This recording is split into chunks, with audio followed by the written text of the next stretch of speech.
Assalamu alaikum, class 7th. In the previous lecture, we have completed our question number 11. Now we have to start our new question, that is question number 12. Question number 12 is, if 8 men can do a job in 12 days, how long will 24 men take to complete the same job? Okay students, first of all we have to take x is equals to days required to complete a job by 24 men. Okay students, two quantities are involved in this question, that are men and days. 8 men required to complete a job in 12 days. Now we have to increase the men up to 24. So the number of days will be less. So the proportion is inverse. For example students, एक आम काम है, उसे करने के लिए 8 man required हैं, ठीक है, और वो जो 8 मैन है वो 12 डेज में वो काम खत्म कर लेते हैं. जैसे जैसे नंबर ऑफ मैन बढ़ते जाएंगे, काम भी कम डेज में कवर हो जाएगा, ठीक है. So the proportion is inverse. So we have to write 8 over 24 equals to x over 12. So the proportion is inverse. A ratio B equals to D ratio C. So 8 over 24 equals to x over 12. Now by cross multiplication we get 8 multiplied by 12 and 24 multiplied by x. Now 24 is multiplied here by x, so it is divided on the opposite sign of the equality. So 8 multiplied by 12 over 24. Now on the table of 8, 8 ones are 8 and 8 threes are 24. Now we get x is equals to 12 over 3. Now on the table of 3 we get 3 ones are 3 and 3 fours are 12. We get x equals to 4. Where x is equal to days required to complete a job by 24 men. So 24 men take 4 days to complete the same job. Okay students, now we have to move to our next question, that is question number 13. If 6 men can do a piece of work in 20 days, how many extra men should be engaged to do the job in 15 days? Okay students, we can solve it by both methods, unitary methods and proportion method. So here I used a unitary method. Men required for the job to be completed in 20 days equal to 6. 6 men required. Men required for the job to be completed in 1 day. So अगर 20 days में 6 men काम complete कर लेते हैं, अगर वही सारा काम एक दिन में करना हो तो हमें कितने men required होंगे?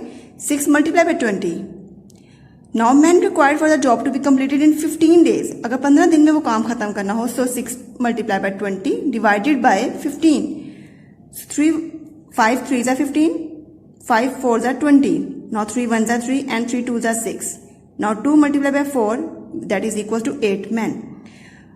Men required for the job to complete it in 15 days are equal to 8 men. Now 6 men already do this job. Now we have to find the extra men that are required.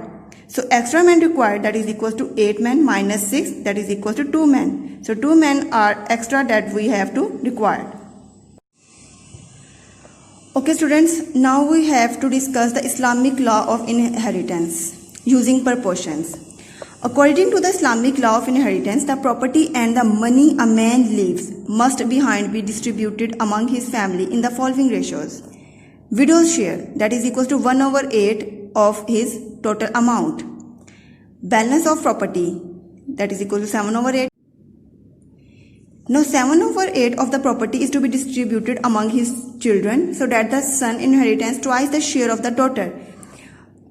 Islamic law of inheritance के मुताबिक 1 over 8 part window को मिलता है, बकाया जो बचता है उसमें से 2 पार्ट्स एक बेटे को और 1 पार्ट एक बेटी को दिया जाता है. So the son inherit twice the share of the daughter. Okay students, now we have to start our next question, that is question number 14. A man left saving of rupees 2,50,000 to his wife, 2 daughters and a son. Find the value of the shares that each received. So students, total amount is equal to rupees 2,50,000. First of all, we have to find the share of wife, that is equal to 1 over 8 of total amount. So 1 over 8 multiplied by rupees 2,50,000. On the table of 8, we get rupees 31,250. Now we have to find the remaining amount, that is remaining amount equals to the total amount minus the share of the wife. So we get rupees 2,18,750. Now we have to find the share of son and daughters. According to the Islamic law of inheritance, ratio of sons ratio daughter equals to ratio of son 2 and daughter will get 1 part. So share of son and share of daughter equals to 2 ratio 1. But the number of son is 1, so 2 part of the son. The number of daughters are 2, so 1 multiplied by 2, that is equals to 2. So total number of shares, that is equals to 2 plus 2, that is equals to 4. So one son share equals to 2 over 4. 2 divided by 4 multiplied by remaining amount. So on the table of 2, 2 ones are 2 and 2 twos are 4. Then and again on the table of 2 we get rupees 109375, that is equals to rupees 1,09,375. Now we have to find the share of 2 daughters, that is equals to 2 divided by 4 multiplied by remaining amount. So we get the same quantity rupees 1,09,375, but the number of daughters are 2, so share of one daughter will be divided by the number of daughters, that are equals to 2. So each daughter share 54,687.5. Okay student, I hope you will understand the whole lecture. Allah Hafiz.